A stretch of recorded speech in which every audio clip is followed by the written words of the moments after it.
8장.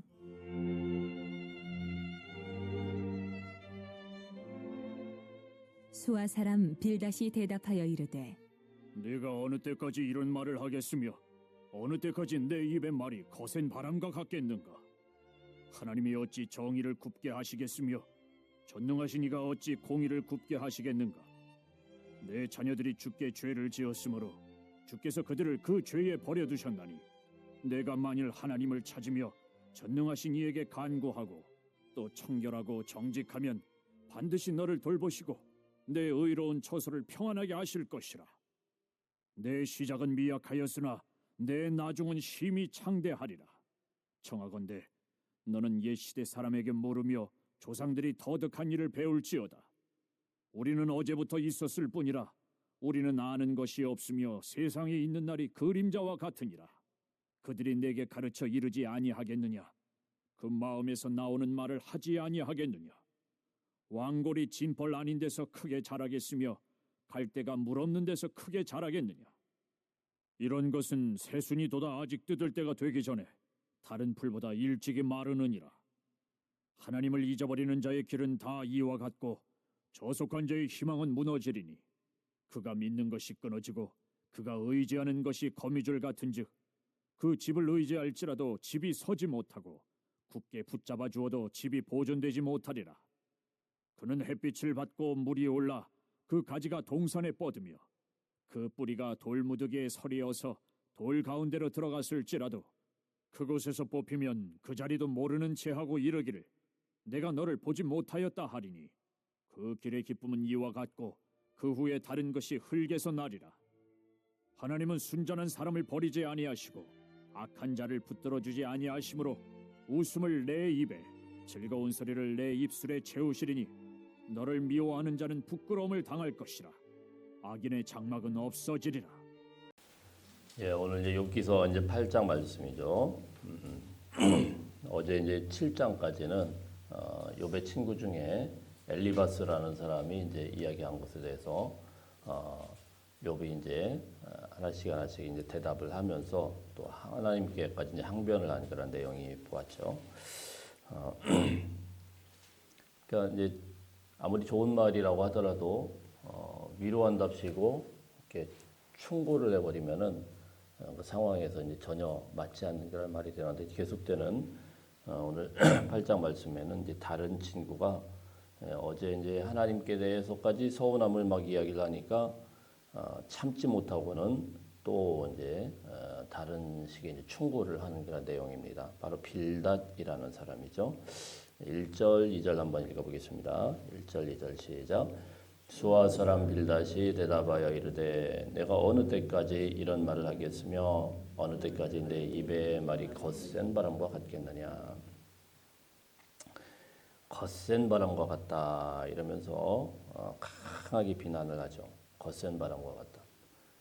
바람도 이제 잔잔한 바람은 사람에게 이롭지만 거센 바람은 전혀 뭐 도움이 안 되죠. 사람들에게 상처나 주기도 하고 힘들게 만들고. 근데 욥의 이 말이 하나님 앞에 내놓는 이 말이 너무 거세다. 이렇게 이제 비난을 하면서 이야기를 하는 거죠. 어제 이제 말씀을 드렸지만 우리가 하나님 앞에 나갈 때 너무 점잖게 하는 것보다는 차라리 속에 있는 것을 다 끄집어내는 게 더 낫다라는 그런 말씀을 드렸는데 사실 우리가 가만 보다 보면은 저렇게까지 말을 해도 될까 싶은데 성경에는요 보면은 별별 말들이 다 있습니다. 정말 성경적인 거는요 속에 있는 더러운 것들 또 억울한 것들 상처들 이것을 차라리 하나님 앞에 다 끄집어내놓고 그리고 다시 이제 성령의 거룩함으로 채우면 되는데 이제 이 빌닷의 이야기는 네 말이 잘못됐다 이런 거죠. 너는 그렇게 하나님 앞에 그렇게 거센 바람으로 막 나가면 되겠느냐. 자 그리고 나서 이제 쭉 이야기를 하는 게 핵심이 무엇이냐면 우리 3절 말씀입니다. 3절 시작. 하나님이 어찌 정의를 굽게 하시겠으며 전능하신 이가 어찌 공의를 굽게 하시겠느냐. 틀린 말이 아니죠. 하나님은 공의로우신 하나님이시다. 하나님은 정의로우신 하나님이다. 근데 네가 하나님에 대해서 그렇게 감히 뭘 어떻게 하나님 앞에 그렇게 함부로 네 속 얘기를 하고 하나님 탓을 하고 너 그럴 수가 있느냐. 하나님은 정의로운 분이다. 그래서 네가 당한 것도 하나님의 공의로움 가운데 있는 것이니까 그건 하나님이 틀린 게 아니다. 네가 잘못된 거다. 이렇게 이제 단정을 하는 거죠. 예. 여러분 때로는요 우리가 정답이라는 것이 그렇게 다 맞는 건 아니에요. 상황과 또 환경에 따라서 정답을 이야기해야 될 때가 있고 정답을 말하면 오히려 안 될 때가 있습니다. 예. 그죠? 왜 부부들이 이렇게 싸우죠? 부부들이 얘기할 때 항상 네가 틀렸다라고 이러다 싸웁니다. 저도 그래서 어떤 때 많이 속상하면 제 아내한테 그럽니다. 내가 뭐 좀 그런 말 듣고 싶어서 당신한테까지 그런 말 듣고 싶어서 내가 지금 그러냐. 제 아내도 똑같죠. 내가 막 지적하고 뭐라고 하면은 지금 여기도 목회하는 줄 아느냐. 목사님 그만하라는 거죠. 예. 좀 정답 듣고 싶어서 그런 게 아니잖아요. 부부 사이에서는 좀 아프고 힘들면 좀 안아주고 좀 어려우면 그래도 내 편이 좀 되어주고 좀 물론 내가 좀 다를 수도 있고 틀릴 수도 있지만 다른 사람이야 막 그렇게 비난할 수 있겠지만 부부 사이에서는 좀 내 편이 좀 되어주고 그게 부부 아니겠어요? 예. 그게 무슨 말씀이냐면은 이 사람은 틀린 건 아니에요. 하나님의 공의를 이야기하고 하나님의 정의를 이야기합니다. 어찌 정의가 굳게 하겠으며 전능하신 이가 공의를 굳게 하겠느냐. 일단은 이 말에는 틀린 게 아니에요. 그런데 전체적으로 욥의 상황이나 이런 처지를 전혀 이해를 못하기 때문에 이런 말이 나온 거죠. 예. 자, 그래서 이 사람은 뭐라고까지 이야기를 하냐면 4절 보겠습니다. 4절 시작. 내 자녀들이 주께 죄를 지었으므로 주께서 그들을 죄에 버려두셨나니. 심지어는 뭐라고 이야기합니까? 이 자녀들이 욥의 자녀들이 지금 다 죽임당했어요. 네 자녀가 죄값으로 죽었다. 내 자녀가 주님 앞에 죄를 지었기 때문에 죽은 건데 왜 그렇게 하나님을 탓하느냐. 이렇게 잔인하게 이야기를 하는 거예요. 누군가가 지금 초상집에 가가지고 이런 식으로 이야기를 하면 어떻게 되겠습니까? 지금 욥은 초상집이죠, 완전히. 예, 아이들 다 죽었죠. 부인은 도망갔죠. 예, 그 몸은 완전 만시창이가 되어 있죠. 근데 그 사람은 그런 사람한테 가가지고 야, 네 자녀 때문에 그렇게 뭘 그렇게 마음이 아프냐? 네 자녀는 죄 때문에 죽어버린 거야. 뭐 이런 식으로. 안 그래도 지금 마음이 아픈 사람한테 상처에다 소금을 갖다가 뿌려버린 겁니다. 예, 아주 잔인하죠. 전혀 도움이 안 되는 말이에요. 이게 차라리 이럴 때는 그냥 입을 닫고 가만히 있어야 되는데 꼭 말 때문에 이제 더 상처를 주는 그런 경우가 많습니다. 여러분 하나님의 말씀이 틀려서 맞지 않는 게 정확하기 때문에 어떤 때는 우리에게 굉장히 힘들 때가 있어요. 하나님의 말씀이 어떤 때는 우리에게 굉장히 부담이 되고 어렵게 만들 때가 있습니다. 그게 사실 율법 아니겠습니까? 율법에 의해서 어떤 사람을 처단을 한다라는 거 이거 하나님께서는 사실 율법을 물론 우리에게 법으로 주셨지만은 그거를 완벽하게 지키라고 주신 게 아닙니다. 완벽하게 지킬 수가 없어요. 사람은 하나님의 법을 그대로 지킬 수 없어요. 사람이 어떻게 전체가 다 공의롭게 정의롭게만 살 수 있겠어요? 네. 공의와 정의라는 건 하나님의 성품이지만 하나님께서 이 공의와 정의 이 법대로 우리를 처리를 했다고 하면은 이 세상에 존재할 사람은 없습니다. 하나님의 공의라는 건 상대적인 게 아니고 절대적인 거죠. 그 절대적인 하나님의 그 공의 앞에서 나만 할 사람이 있겠어요? 예. 죄인이 아닌 사람은 아무도 없어요. 근데 뭐가 빌다시 자기는 이렇게 잘났다고 그 앞에서 큰 소리 뻥뻥 치면서 네가 잘못됐다. 네가 하나님 앞에 회개해라. 막 이런 식으로 이야기를 합니까? 예, 여러분 그래서 우리가 의인이 되려고 하면 안 돼요. 예, 특히 특히 사람과 사람을 대할 때 의인이 되려고 하면 안 됩니다. 어떤 분들은 보면은 너무 의인이에요. 자기는 최고 잘났고 너는 너무 잘못됐고 자기가 하나님이 되려고 합니다. 판단은 하나님이 하실 것이고 우리가 함부로 판단을 하게 되면은 전혀 그 사람에게 도움도 안 되고 은혜롭지도 않고 나중에는 그 칼날이 본인에게 돌아오는 겁니다. 이 빌닷은요 그렇게 이야기하는 거예요. 네 자녀들이 죄 때문에 죽은 걸 가지고 왜 하나님 탓하느냐? 이런 폭력적인 말이 어디 있습니까? 이런 폭력적인 말이 어디 있어요? 자, 그 다음에 또 계속 됩니다. 훈계지시 5절, 6절 읽어봅니다. 시작. 내가 만일 하나님을 찾으며 전능하신 이에게 간구하고 또 청결하고 정직하면 반드시 너를 돌보시고 내 의로운 처소를 평안하게 하실 것이라. 뭐라고 이야기합니까? 네가 고난받는 이유가 다 있는데 너는 깨끗하지도 않고 정직하지도 않고 죄인이고 하나님을 왜 하찮느냐? 왜 기도 안 하느냐? 막 이러면서 막 단죄를 하고 야단을 치는 거죠. 꼭 그런 분들이 있어요. 모든 것을 기도로 몰아가고 모든 것을 신앙생활로 몰아가고 왜 기도 안 하느냐? 막 이렇게 야단을 칩니다. 저는 그런 분들에게 한번 따지고 묻고 싶어요. 당신은 그렇게 기도를 열심히 하십니까? 본인이나 기도 열심히 하면 되는 거지. 왜 다른 사람을 기도하느냐 안 하느냐 그러면 막 야단을 칩니까?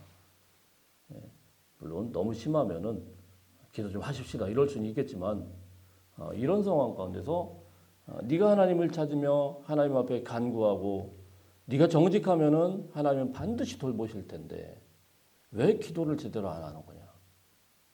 정말 걱정이 되면 본인이 욥을 위해서 같이 위로해주고 기도해주면 되는 것을 이렇게 막 정죄를 하는 거예요. 그 다음에 이제 아주 유명한 말씀이 나옵니다. 우리 7절 읽어보겠습니다. 7절 시작. 내 시작은 미약하였으나 내 나중은 심히 창대하리라. 욥기서에서 제일 좋아하는 말씀이죠. 제가 어디 이제 예배를 가면은 식당 같은데 이런데 가면은 꼭 이게 붙어 있어요. 내 시작은 미약하였으나 내 나중은 심히 창대하리라. 근데 좀 이 맥락을 좀 알고 좀 붙였으면 좋겠어요. 이게 사실 그분들이 원하는 그런 맥락이 아닐 수 있습니다. 그 뜻이 아니에요. 이게 뭐냐면 지금 쭉 봤죠? 이 말이 왜 나왔는지. 이거는요, 지금은 좀 연약하지만 앞으로 잘 된다는 그런 이야기가 아니에요. 네 꼴을 보니까 네가 이렇게 안 된다라는 거는 네가 이렇게 엉망진창이 됐다라는 거는 그거는 하나님 앞에 죄지어서 그런 거다. 이 말은 뭐예요? 내 시작은 미약하였으나 내 나중엔 심히 창대하리. 창대하지 않은 이유는 창대하지 않게 된 이유는 네 죄 때문이다. 그래서 만약에 식당에 이걸 붙여놓고 만일에 식당이 번창하지 않는다, 안 좋아진다, 망한다, 그럼 죄 때문이에요. 그런 말이에요. 이걸 사실 이 맥락을 좀 잘 보고 붙여야 돼. 성경을 갖다가 잘못 붙인 것 중에 대표적인 겁니다. 딱 붙여놓고 너 이거 식당 있잖아. 이거 해가지고 부자가 돼야 되는데 부자 안 되면 있잖아. 네가 다 죄지어서 그런 거야. 이런 뜻이에요. 함부로 붙여놓으면 안 됩니다. 사실은. 물론 이 구절만은 좋죠. 구절만은. 인과응보식의 이 단답형의 인생, 단답형의 이런 것들 이게 얼마나 우스꽝스럽고 어리석은지를 보여주는 겁니다. 자, 그 다음에 이 사람의 말은 계속됩니다. 우리 8절 보겠습니다. 8절, 9절 시작. 청하건대 너는 옛 시대 사람에게 물으며 조상들이 터득한 일을 배울지어다. 우리는 어제부터 있었을 뿐이라 우리는 아는 것이 없으며 세상에 있는 날이 그림자와 같으니라. 옛사람에게 배워라 이렇게 이야기합니다. 옛시대 사람들, 조상들이 터득한 일. 자, 이게 뭘까요? 이게 대표적인 인과응보예요. 인과응보. 원인이 있으면 결과가 있다. 네가 지금 망하게 된 것이고 내가 잘못된 데는 이유가 있다. 그 이유는 무엇이냐면 단순하죠. 하나님 앞에 죄지었기 때문에. 하나님 너를 버린 거다. 자, 이겁니다. 옛날부터 원래 그랬다. 옛사람들도 그런 지혜가 있다. 인과응보. 잘 되면은 잘 안 되면은 그거는 다 죄 때문이다. 의인은 형통해야 되고 악인은 망해야 된다. 네가 고난 받는 거는 다 죄 때문이다. 자, 이런 신학이죠. 다 마찬가지죠. 창조 질서도 마찬가지고 우리가 되어지는 모든 것들은 하나님은 공의롭게 되기 때문에 삶의 결과는 하나님의 공의로움에 그대로 이어지는 그런 결과이다. 단순하다라는 거예요. 명백하다. 답이 있다. 전통도 마찬가지고 자연도 마찬가지고 다 네가 틀렸다고 이야기를 하고 있다. 그래서 뒤에 보면 11절부터 보면은요, 이제 자연 원리를 가지고 이야기합니다. 왕골이 진펄 아닌 데서 크게 자라겠으며 갈대가 물 없는 데서 크게 자라겠느냐. 제가 왕골과 갈대는 잘 모르지만 이게 좀 습지에서 많이 자라지 않습니까? 그것다가 어디 뭐 땅에다가 심으면 안 자라죠. 자, 그런 이야기를 하죠. 새순이도 나가지고 이게 그 땅이 좋지 않으면 다 망하게 돼. 이게 자연 원리라는 거예요. 하나님을 잊어버린 13절에 보면 자의 길은 다 이와 같다. 14절에 보면은 그가 믿는 것이 끊어지고 그가 의지하는 것이 거미줄 같다. 단순하죠. 거미줄 같다. 다 없어질 것이다. 15절 보면은 네 집이 절대로 보존되지도 못할 것이다. 자, 이런 식으로 자연 원리를 가지고 쭉 이야기를 합니다. 결론적으로는 이거예요. 우리 20절 한번 읽어봅니다. 20절 시작. 하나님은 순전한 사람을 버리지 아니하시고 악한 자를 붙들어 주지 아니하심으로. 순전한 사람은 버리지 않고 악한 자는 붙들어 주지 않는다. 그러니까 네가 왜 그렇게 엉망진창이 되었느냐? 네가 악하기 때문이라는 거예요. 너 하나님 앞에 뭐 죄진 거 있지? 죄인을 신문하듯이 지금 막 이렇게 추궁을 하는 거죠. 근데 여러분, 성경에서는요, 특히 욥기의 이 신학의 말씀과 또 지혜문학이라고 하는 시편 말씀과 이런 데에서 이제 이런 말들이 많이 나오는데 절대로 그게 아니다라는 게 인생이에요. 무슨 말씀이냐면요, 악인이 오히려 형통할 수도 있다. 그리고 죽을 때까지 그들이 고통받지 않더라라는 게 시편의 이야기입니다. 시편 73편 말씀 보면 그렇게 돼요. 내가 하나님 앞에 가만 보다 보니까 너무 상처가 돼요. 악인들이 너무 잘 돼. 그럼 죽을 때도 고통을 안 받네. 그래가지고 이 의인이 상처를 받아요. 시편에 말이에요. 세상을 가만 보면은요, 악한 짓을 막 저지르는 사람이 너무 잘 되는 것 같은 그런 생각이 들죠. 그러면 우리는 상처받죠. 아유, 내가 이렇게까지 열심히 살아갈 필요가 없구나. 참 허탈하죠. 근데 세상이 그래요. 그래서 그 시인이 그것 때문에 상처받습니다. 악인이 왜 잘 될지? 저 악인은 망해야 되는데 죽을 때도 고통이 없어요. 시편 73편 말씀을 보면은. 자, 그래서 여러분 우리가 살아가는 이 현실이라는 거는요, 딱딱딱딱 계산한 대로 떨어지지가 않아요. 그래서 우리가 힘든 거죠. 내가 하나님 앞에 기도해봐도 이게 무슨 소용이 있나 뭐 이런 생각도 들고, 내가 신앙생활하는 게 이게 제대로 하는 거 맞나 이런 생각도 들고, 이렇게 열심히 달려가봤자 에휴 뭐 이게 다 무슨 의미가 있나 막 이런 생각이 막 들게 되죠.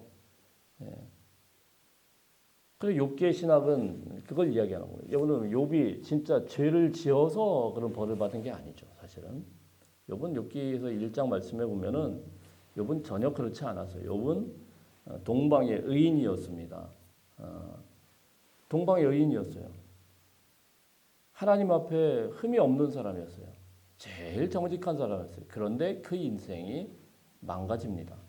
그 인생이 부서져요. 이게 죄 때문에 그런 것이 절대 아니다라고 처음부터 시작을 한 겁니다. 그래서 우리가 늘 이런 원리를 갖다가 적용을 하면은 인생이 힘들어져요. 나도 마찬가지고 다른 사람도 마찬가지. 왜 우리 집 형편이 이렇게 엉망진창이 되었을까? 내가 하나님 앞에 큰 죄를 지어서 그렇네 보다.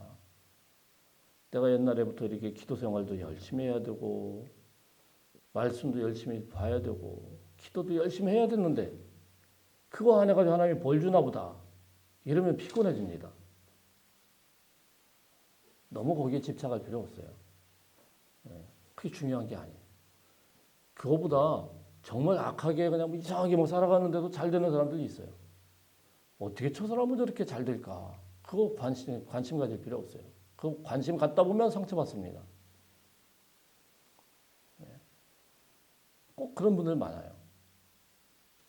이상하게 좀 자존감이 약한 분들은요 계속 비교를 합니다. 그런 분들과 있으면 너무 피곤해요. 목사님들 사이에서도 꼭 그런 분들이 있어요. 말 속에 모든 게 다 비교가 있어요. 목사님은 막 그러면서 꼭 이유를 찾아가지고 제가 좀 기도는 많이 안 하게 생겼나 봐요. 그래서 목사님은 기도를 이렇게 열심히 안 하는 것 같은데 아버지가 기도를 열심히 해주셨구나. 이렇게 이제 그래서 이렇게 복을 받는구나. 왜 뭘 이렇게 아버지 탓을 합니까? 이런 인생도 있고 저런 인생도 있는 것이지. 제가 뭐 꼭 잘 되는 부분만 있겠어요? 안 되는 부분도 있죠. 어려운 부분도 있죠. 사람 인생이라는 게 단순하지 않습니다. 이쪽 면을 보면 되게 좋아 보이는데 다른 쪽 면을 보면 굉장히 힘들고 어렵게 살고 있어요. 다 똑같아요. 모두가 그렇게 단순하게 돌아간다면 얼마나 인생이 단순하겠어요. 그렇지 않습니다. 악인도 형통하게 되더라라는 겁니다. 이런 고난들 앞에서 어려움 앞에서는요 정답을 함부로 이야기하면 안 됩니다. 정답이라는 것이 사람을 살리는 게 아니고 그냥 같이 있어주는 게 사람이 사람을 살리는 거예요. 때로는 사람이 필요한 거지 또 정답이 필요한 거. 친구는 그냥 친구로 필요한 거죠. 왜 안 믿는 사람들이 술 친구를 그렇게 원하겠습니까? 뭐 거기서 뭐 그 사람이 큰 도움이 돼요? 아니죠. 그냥 같이 있고 그냥 어울리면서 그냥 같이 있는 것 자체가 위로가 되는 거 아니겠습니까? 우리는 함부로 이런 말을 하면 안 돼요. 인생에 대해서 이야기하고 야 인생 다 그런 거야. 이렇게 교만한 말이 없어요. 믿으면은 또 다 잘 된다. 네가 믿음이 없어서 그런 것이다. 이런 말 함부로 하면 안 됩니다. 믿음은 뭐 그 사람만 없나요? 나도 없죠. 그렇게 함부로 이야기하면 안 돼요. 맞는 말일 수 있지만 그 사람을 살리지 못하는 맞는 말은 함부로 하면 안 됩니다. 그 사람이 정말 잘못되었을 때 맞는 말을 해야 될 때가 있어요. 살리기 위해서, 새롭게 하기 위해서. 함부로 정답을 말하는 것보다는 공감하고 아파하고 곁에서 위로해 줄 수 있는 하나님의 사람들 다 되시길 축복합니다.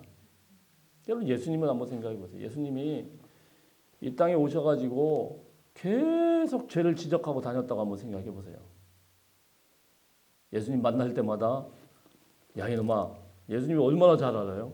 너 어제 말이야 너 어제 왜 기도를 1시간만 한 거야? 막 이러면서 막 따라하면서 너 지금부터 2시간 동안 더 해. 하루에 3시간은 기도해야지. 막 이런 식으로 주님이 막 따라다니면서 계속 이렇게 힘들게 만들었다고 얼마나 어렵겠어요. 우리 주님은 뭐 모르는 게 없잖아요.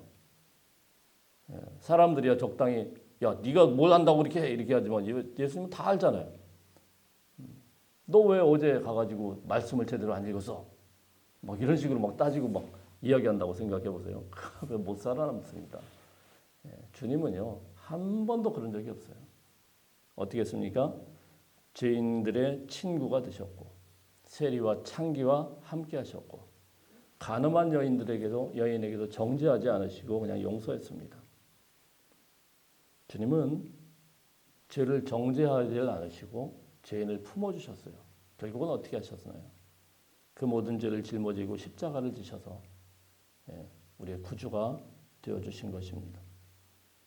그럼 우리가 예수님을 닮아가는 삶이라는 것은 다른 사람들의 죄를 지적하고 헐뜯고 비난하는 게 아니에요. 이게 사람들을 용서하고 품어줄 수 있기를 주의 이름으로 축복합니다. 이 빌닷의 이야기는 하나도 틀린 말은 아닙니다. 신학적으로 정확한 말입니다. 근데 오늘 말씀은 뭡니까? 아무리 우리에게 주는 그런 옳은 정답이라고 하더라도 사랑과 긍휼이 없이 막 적용이 되면 영혼을 살리는 게 아니고 영혼을 죽이는 무기가 될 수 있다는 사실입니다. 교회 안에서도 마찬가지예요. 항상 조심해야 돼요. 앞선 사람들에 대해서 또 뒤에 오는 사람들에 대해서 막 함부로 당신 이거 똑바로 해야 돼. 똑바로 해야 돼. 만일에 이런 말이 있다고 하면 이제는 조금 안 할 수는 없죠. 우리가 살다 보면 자꾸 실수한다. 한 반 정도만 줄일 수 있길 바랍니다. 그러면은 서로 행복해져요. 왜냐하면 내가 이야기를 안 하더라도 우리 하나님이 다 아세요. 하나님이 정확하게 아세요. 하나님이 가만히 내버려 두고 있을 때는 내가 굳이 이렇게 할 필요가 없어요. 그러니까 웬만하면은 좀 그런 부분들에서 좀 줄이는 게 좋지 않겠나. 왜냐면 이 빌닷의 말이 전혀 틀린 게 아니라는 거예요. 자, 그 다음에 신앙생활이라는 이 삶이라는 게 그렇게 단순하지가 않아요. 단순한 공식으로 이야기할 수 있는 게 아니에요. 죄는 죄 때문에 네가 벌을 받는 것이고 의로운 사람은 형통하게 될 것이다. 이런 흑백 논리가 삶이 아닙니다. 이 사람이 죄를 안 지어서 너무 의롭게 살아도 고난을 받을 수 있더라. 의인도 고난을 받을 수 있더라. 이게 욥의 가장 큰 욥기의 가장 큰 그런 신학 아닙니까? 또 전통과 지혜 이게 뭐예요? 하나님의 말씀이죠. 이 말씀이라는 거는 자칫 잘못하면 칼날이 될 수 있어요. 말씀으로 단죄하면서 이 말씀을 가지고 네가 살아야지 막 이렇게 이야기하면 칼날이 될 수 있어요. 오히려 고통받고 어려운 사람들에게는 이런 말씀의 칼을 들이미는 게 아니고 때로는 덮어주고 위로해주고 공감해주는 하나님의 사랑으로 다가가는 것이 훨씬 더 좋을 수 있다. 이 말씀 기억하시면서 오늘 저와 여러분의 주위에 혹시 여러분 마음 가운데 같이 울어주고 공감해줘야 될 그런 사람이 있다고 하면은 기도해주고 위로해주고 사랑해줄 수 있는 하나님의 사람들 다 되시기를 주의 이름으로 축복합니다. 기도하겠습니다.